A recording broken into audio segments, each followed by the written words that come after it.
Hi, everybody. Welcome to a new episode of Follow Your Passion. Today, I have a special guest. Let me introduce him. He's Iain Miller. He's the founder of Unique Ascent. Iain is based in County Donegal in the Republic of Ireland. What he has done over the last 12 years is transform his near lifelong hobby into a highly successful business, doing exactly the same activities he did prior to going professional. He has taken a very niche aspect of outdoor rock climbing and created a globally unique business. That niche is sea stack climbing. Iain is the world's only full-time professional sea stack climber, and he's quite simply living the dream. He has been interviewed by Red Bull and Forbes, and I feel honored that Iain is in my show. Welcome, Iain. Hi, man. Hi, man. So, Iain, tell me about it. When did this passion of sea stack climbing started? Like most things, it's a progression. So in the outdoors, especially with mountaineering, you have trekking or hiking, which leads on to mountaineering, which leads on to technical rock climbing. And it's just a progression. So I started hill walking or trekking when I was about 10 with my parents. And then as soon as I got my driving license at 17, then I was off on my own then. So it's been a while. Yeah. But sea stack climbing is different than just outdoor climbing or rock climbing, right?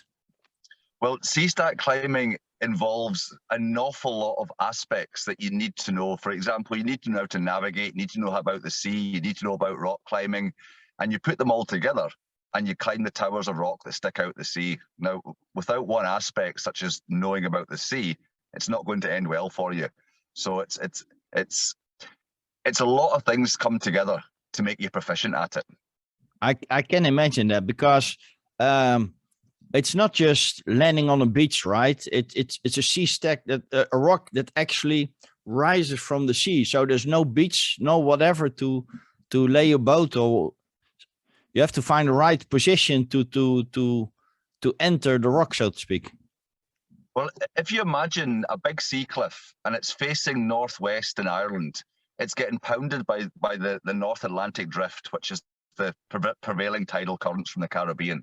And as these cliffs get bashed by the big waves, air gets trapped in the cracks and bits pop off. So eventually you get peninsulas, then you get arches, and then the last thing that's left is a stack, a tower of rock. So they're in positions which are not designed for human access. You've got to work out how to get to the base of the cliff, how to get out to the stack, and all. So it's a logistical challenge as well as a physical challenge, if you get that. Right. So it's not just kayaking towards a rock and climb, but it takes a very lot of preparation, I guess, as well.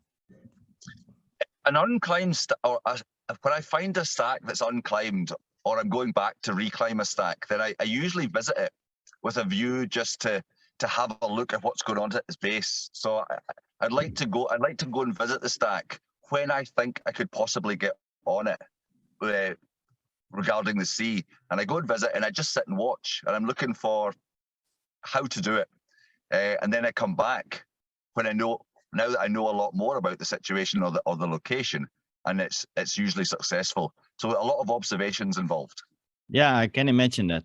So I know from rock climbing, that you have those famous trails that already have, I'm probably not using the right professional words for it, but those anchors that you can secure yourself, right, for not falling down. But if you're going for a sea stack, I can imagine there are no anchors to secure yourself, especially if you climb it for the first time.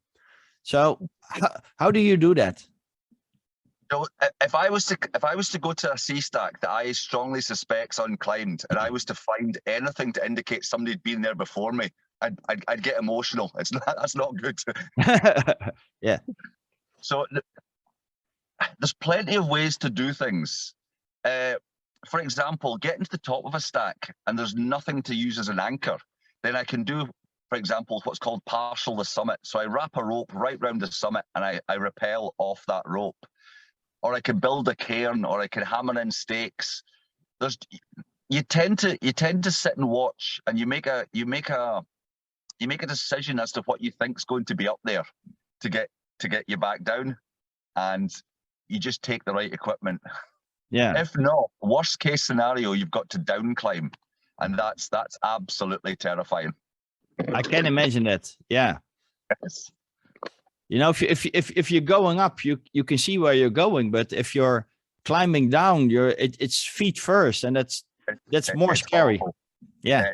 It's terrifying. It's something you really don't want to do. So you make sure that when you leave home, you've got all the equipment and you make the right decisions before actually going onto the stack. Yeah. Yeah. And not only that, it's if you, I'm not sure what the average time is that you climb a rock, because every rock is different, of course. But if you, let's say you've climbed a rock for 4 or 5 hours and you've reached the top and you're over the moon, so to speak, and you should climb down, it will probably take at least the same amount of time to climb down. So you don't want that, right? No, definitely not. Your likelihood of falling off when you're climbing up, if you make the right decisions, is quite low. But on the same piece of rock, down climbing, your chances of falling off whilst doing that are much, much higher. Yeah, I can imagine it. So how were you able to transform this hobby into a professional business? The way any business works is you either step into an already defined market or you create demand for your services. So for a long time now, especially with social media becoming free and available and the internet being used by more and more people, what I've been doing is simply recording what I'm doing. I'm not doing anything different, but I'm just taking my phone with me, taking a GoPro with me, and just getting bits and pieces. And you make what you're doing available to everybody. So to climb a sea stack, not all people can climb all sea stacks, but most people can climb some sea stacks, or most people can climb at least one or two. And it's a case of just making what you're doing and creating a market. And that's just what I've been doing over time. And it's actually, if you're out doing what it is you're doing and having an enormous amount of fun, you're creating a market anyway, because people are watching what you're doing and getting interested. And yeah, it's Nice. it's you just do what you do and people will gravitate to you. Nice. So do you do guided climbs, or do you give instructions to other climbers that want to climb sea stacks? Or about 9 months of my year is taking people out. So I take people out, for example, a woman in her 80s who has never done anything like this before, is reasonably fit and wants to do something that she'll remember for the rest of her days, as an example. And I do that for about 9 months of the year. And then for the other 3 or so months, I do instruction, but I don't generally teach people how to get onto sea stacks, because once you get enough knowledge to do something, then you can make a decision as to whether it's a good idea. But getting instruction to do something potentially quite dangerous doesn't give you the experience or the ability to make decisions. So I don't generally teach people sea stack climbing. I teach people rock climbing and leave it to them to gain the relevant experience to make their own decisions. nice, nice. Because I think you could consider this like an extreme sport, right? It's a combination of things that makes it more dangerous than just normal rock climbing. The ante is raised compared to perhaps standard rock climbing, but any activity in which the potential is a fatality is an extreme activity. Driving, walking, eating. Yeah, It's just your likelihood with sea stack climbing is quite high that if you don't know what you're doing, you're either going to drown or you're going to fall off. So you've got a combination of things to keep you on your toes. yeah, exactly. Yeah, the reason I'm asking, because Red Bull has also shown his interest in you, because you've been interviewed by them, right? Yeah, it's an unusual activity in which very, very few people are doing. And the main reason why so few people are doing sea stack climbing is because sea stacks only really exist in very few places on Earth. And Northwest Scotland, Northwest Ireland, and Southeast Tasmania are the three main places on Earth with abundance of sea stacks. And the three places are not massively populated. So Yeah. they all live in beautiful places. Yeah. I remember when, I think it's almost 5 years ago, I went to Ireland for training, and during the weekend we visited the cliffs of Moher, and they're really impressive. And of course, you're only standing on top of it, right? If you visit the cliffs of Moher, but I can imagine if you're in your kayak on sea and you see such rock rising from the sea, it can be quite impressive as well. It gives you a feeling that as a human, we're quite insignificant, because when you're paddling below something at the cliffs of Moher, it's overwhelming because you're just so small. A bit like our planet in space. We're just a tiny speck surrounded by massive things all around us. Yeah, I can imagine that. So it must have been a great feeling if you feel so insignificant, so humble against such a sea stack, and you've conquered it. You know, you're standing on top of it. Must be quite a great feeling as well. I personally wouldn't use the word conquered. I would say that I was lucky to get on top of it. I did the right things. You never conquer it, because if you come back tomorrow when the conditions are not right, you're going to die on it. Yeah. But when you're standing on top of the stack, you're feeling quite. You're not empty, but you're not focused on where you are. You're focused on where you want to be, and where you want to be is back at your van or back at the road.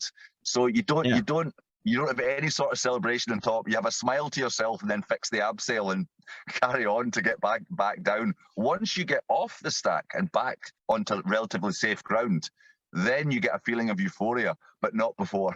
Nice way of putting it, indeed. And it also shows that, you know, you see those people climbing rocks, and when they reach the top, you know, they're all celebrating. Yes, we've made it.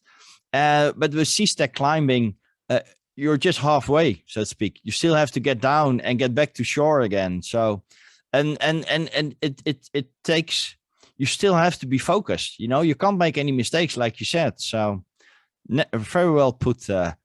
So, what made you decide to climb your very first sea stack?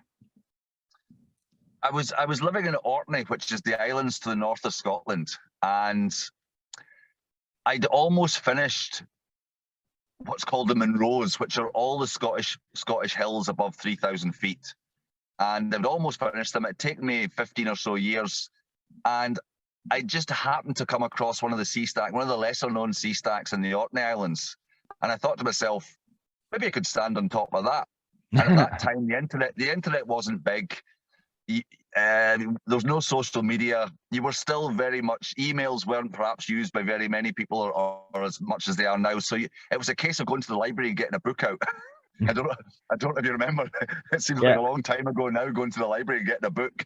And that's how I started. So I got on top of that stack and realized that, yes, it had been climbed before, but the way I went up hadn't been climbed before. And that was it. The door was now fully open, and I can't close that door anymore. Nice. So you mentioned, you know, the coast of Ireland, coast of Scotland, Tasmania as well. Have you been on all those places and climbed sea stacks over there? I was to be in Tassie a couple of years ago, but it never came to anything. But obviously Scotland and Ireland, yes, I've climbed nearly 150 different sea stacks at the moment. So oh wow, it's been a few, yeah. That has been a few indeed. So are you still planning to go to Tasmania to climb some sea stacks over there, or are those rocks different than the environment of Scotland and Ireland? Oh no, Tasmania is at the moment it's on what we call on the long finger, which means it's not top of the to-do list, but it's certainly prominent. At some point, yes, I will go across and have a long holiday down there, but not anytime soon. Okay. So, are there certain circumstances you have to take into account? I can imagine not all rocks are the same, right? It's the same in the mountains. Some rocks are harder than other ones, or a different material. Are there things to consider when you're considering a rock climb or a sea stack climb? Oh, the things to consider are almost infinite. You start off with, in general, is this a good idea? So that means having a look at the stack, looking at the quality of the rock, looking at anything at all that's insurmountable that you just cannot get by. And that might be like the rock quality might be so poor that it's just not going to end well. So the considerations are and they don't stop until you're back at your van having completed your day out. Yeah. There's a number of stacks that I won't climb. I know in Donegal of 6 quite large sea stacks that I just won't climb because I don't think it's going to end well. So, well, but that shows that it's not only a passion; it's also using common sense as well, right? Like everything we do in life, whether we realize it or not, we're always assessing risk, and if the risk outweighs any form of celebration, then really, what is the point? It's just not a good idea. Exactly. And don't get too excited about unclimbed sea stacks. Yeah, as I remember it correctly from our pre-talk, you also have a son, right? Yes. Has he been caught by the virus of sea stack climbing as well, or is he still at rock climbing? Well, I've got 2 sons. One's 24 and one's 8. Now the 24-year-old has got no interest in rock climbing. He's a computer guy. He spends a lot of time looking at screens. Whereas the 8-year-old, during lockdown there, I kind of became his big brother. So we spent a lot of time together. We still do. And he's become my trainee. So he's climbed 3 sea stacks so far, and he's done a lot of kayaking. So wow. Yeah. The trick with young children, though, is to keep them interested. It's very easy for them to lose interest. So we've taken Star Wars figures, we've taken Lego onto sea stacks just to keep things interesting. Nice. But it's also, I think, not even keeping them interested, but it's also keeping them focused, because it's still a dangerous environment where you're climbing. So he also has to have focus and perseverance to keep on. It's not that you decide halfway, okay, Dad, it was fun, I'm going back again, watch television. Yeah, I found with my son, Luke, that if I tell him all I know about what we're doing that day, what time we expect to be finished, how far we're going to kayak, how much climbing we're going to do, how big the abseil is, and tell him everything I know, then he just processes that information and he knows what's in store, and he doesn't lose focus until we've completed what I said we were going to do. It's nice. Young children are really good when it comes to just following what they're expecting to do. That's marvelous. And do you, since you said, during lockdown, you've taken him along with you, do you see that there's an interest growing in him? So you didn't need, the last time you didn't need to take as many Star Wars figures as the first time, for instance? What I found is that several times when I've walked into his room, he's been reading my climbing magazines from 20 years ago, or he's been on YouTube and watched climbing videos. So the seed has been planted. I just have to keep it. I just keep it watered, and it'll grow well. Nice. So I also saw that you said that the secret to success, or the key to success, to have a solid foundation and have very high skills in your field. Actually, how do you keep your skills at a high level? I've got a to-do list of things I would like to do, all regarding visiting places that I've not been in different sea stacks, mainly in Donegal, but a few in Ireland and certainly Tasmania. What I do on a week-by-week basis is I go out on my own and go climbing. I make plans and I fulfill them. Now, this might mean spending the day paddling 2 kilometers doing a 2-pitch climb, abseiling off, all the while being totally and utterly alone in a location I've never been to before. So by doing, you're educating yourself, and I'm continually changing my procedures day to day to fulfill or fit the location that I'm in. So you never stop learning. It's when you stop doing, then the learning starts to get a bit rusty. But if you're having more fun than you can possibly imagine week by week, why would you stop? Yeah, exactly. Well, I remember that and I can actually relate to that. When I was in my teenage years, I was doing competition judo, right? And I trained like 20 hours a week. Did almost every month I had a competition to go to, right? And then I went to study at university, and I didn't have that much time to do the competition, the matches again, and I just lost that touch, you know. When we were at when I had a match, and at certain moments during that match, I thought, oh, I should have done this or I should have done that. And when I was still on a roll, you know, I just did it. I didn't think about it. I immediately did it. So when you lose that edge, so to speak, you know, it's better to stop at that moment. And that's when I actually stopped doing that. Well, that, and they adjusted the weight classes, and I didn't want to gain any more weight. So I just thought, okay, that's the right time for me to stop. But another thing, a very interesting thing that you mentioned is, and I think that's a pitfall for some of us, is you keep changing your procedures to keep you on your edge, because what you don't want, especially in your business, is to fall back in habits, right? If you've done something a few times and you've done it 5-6 times at the same way, then the 6th time you're feeling comfortable doing it exactly same time, and circumstances could have been changed. So changing your procedures or your way of attacking a rock, so to speak, it's actually helping you to keep you on your edge and to keep your sharp, right? If you take the analogy that take my analogy, every single time I go out climbing, my only assumption for that day is today's the day that I'm going to die, then that is the only thing that I have as a certainty for my day out. And my job is to prevent it. So if you're not thinking along those lines, you are what you've just described as complacency.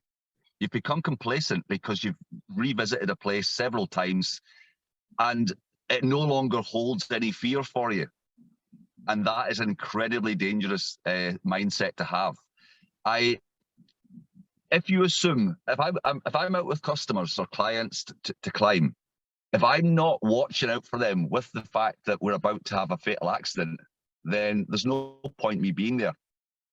I have no purpose. So it might sound negative to say that's what you're thinking when you go out climbing, but if you're not, you're not even trying. You're not paying attention.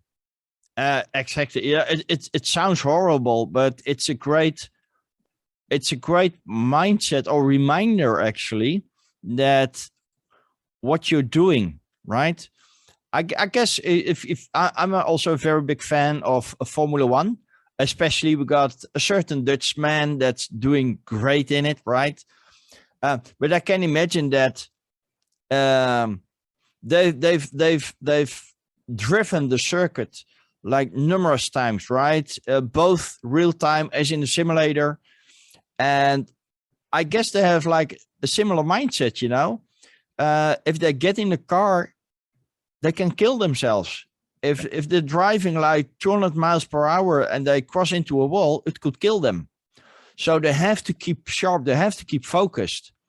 Otherwise, it doesn't make sense to getting in the car as well. Well, with regards to Formula One, the track might not change, but where you are and compared to other people most definitely does. So even though you know the track like the back of your hand, you don't know where other people are going to be at any given time. Exactly. So that keeps you sharp.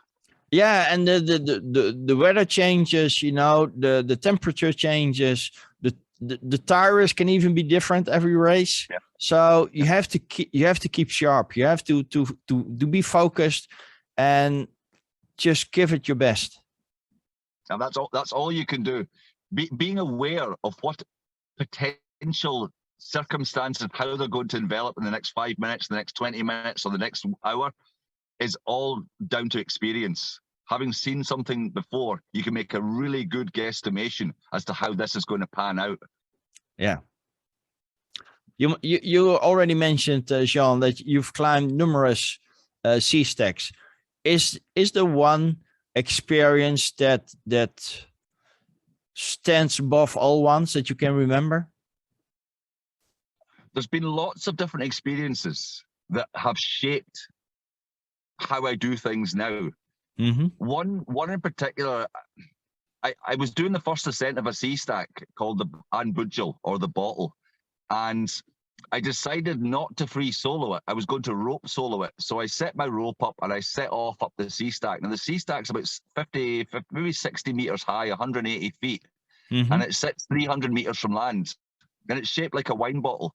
So as I climbed up the first pitch, I fell off.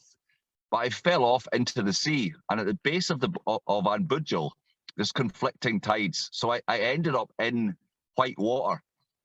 But I ended up upside down, still attached to my rope back to an anchor. And as I span round and round in this random pool of water at the base of the cliff, I realized that it was only a matter of time before I was going to have to breathe out, because I wasn't getting out of this. So I pulled on the rope because it grabbed my leg. It wrapped around my leg like a tourniquet. And as I pulled on it, it pulled me out of the white water. And for a fleeting second, I seen a little person on the base of the stack, standing next to my boat, and it was a girl about 6 years old. And then I went under the waves and disappeared again. And when I came back out the waves and pulled myself to my boat, obviously the wee girl was gone. It was just from my head. Now, somebody told me later on that didn't know that story, that I'd met somebody I'd given birth to 200 years ago, and she'd come back to say she'd forgiven me. So there was a moment. There was a moment where, whether you believe it or not, that's what happened. And it's kind of defined what I do, because I don't want to meet her again. I can imagine. Yeah. I'd rather not meet that girl again. So I'm not going to say I'm a lot more cautious, because I never was not cautious. But as you gain more experience, you tend to come up with more scenarios that could happen. Yeah. And yeah, I'd rather not meet her again. But that was falling off when I really didn't want to. Yeah. I can imagine that such an experience makes quite an impression. When people ask all the time, what's the best rock climb you ever did, or the best sea stack? And my answer is always the same. It's the next one, because to have a best experience means you're not really looking for another one. You've had your best experience. Your best experience has to be the next one out, because that's what you're seeking. That's a great mindset indeed, Jean.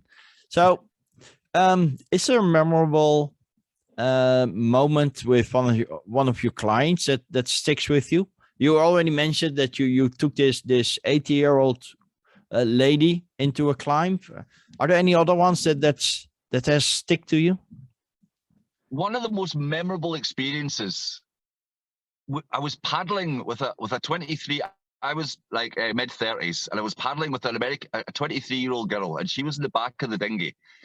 We'd walked about an hour and a half along the cliff tops. We descended onto a storm beach, and we paddled out about 1 kilometre along the coast. So we're in one of the most remote, isolated places in Ireland, in a 5-foot inflatable dinghy, and the two of us at the base of a 1,000-foot cliff, which runs for about 14 kilometres.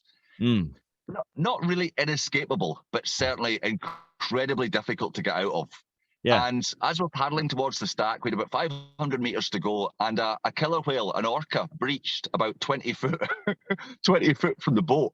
Oh, wow. And it just breached very gently.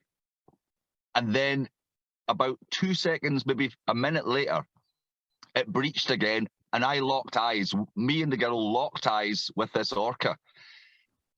And that was a moment prior to having phones, prior to having GoPro, prior to social media, that I'm glad I didn't share, because it was a moment where I don't think orcas in Ireland are incredibly rare. And to be within 20 foot of one is even rarer in a small inflatable dinghy at the base of a 1,000-foot cliff. It's moments like that that you seek, and when you find them, you cannot forget them. I totally get what you're saying. You know, it's you can't be more one with nature than at such moments, right? There's like a mutual respect to each other, and yeah, that will make definitely a lasting memory. Well, I don't remember climbing the stack that day. Exactly. Nice. So what are your plans for the future with regards to your business or your sea stack climbing? I'm in a place for the business where I'm pretty much operating at capacity. I don't want to get any bigger. Well, I can't get any bigger because there's not enough days in the year. I'm not going to take on trainees to do what I do because it takes far too long. Somebody else will work it out for themselves and will ideally start doing what I'm doing at some point. But my plan is just to continue having fun. Nice. And probably educate your son as well, Luke. That is a given. I'm going to be very cautious with him and get him to perhaps to take over my business in the future. But if he doesn't and he has a lot of fun, then it doesn't really matter. Exactly. Nice. John, it's incredibly inspiring to listen to your story, and I know, but I'm afraid that we could talk for hours about this, right? So if there's any piece of advice or tip or little piece of wisdom you would like to share with the audience with regards to following their passion as well, what would it be? Well, that's quite simple. If you find in life what it is you have the most fun doing, and as long as it doesn't hurt yourself or hurt other people, then you can do that for a living.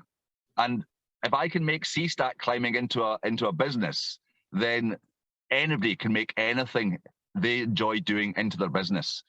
Now, one of the pieces of advice I would give, and it's quite important that when you start out to follow your passion, almost everybody that you share your idea with will tell you that it's not a good idea. And I've heard it so many times from so many people, that's not going to work, that's not going to work. But they don't know.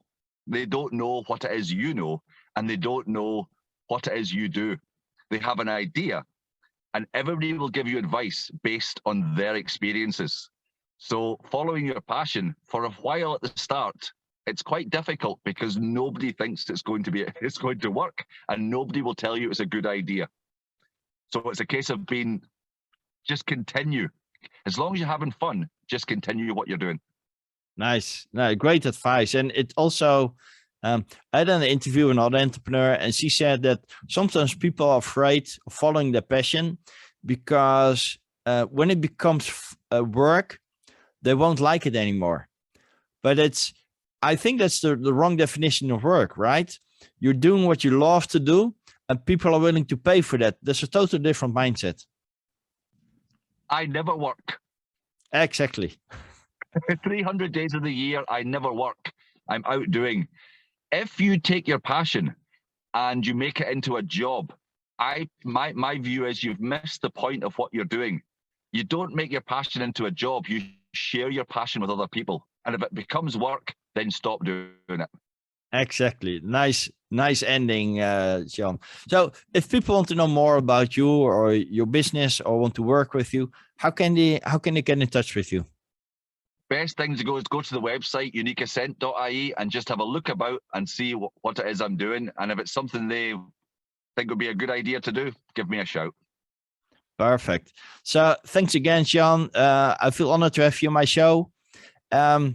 We had a great talk. I wish you all the best.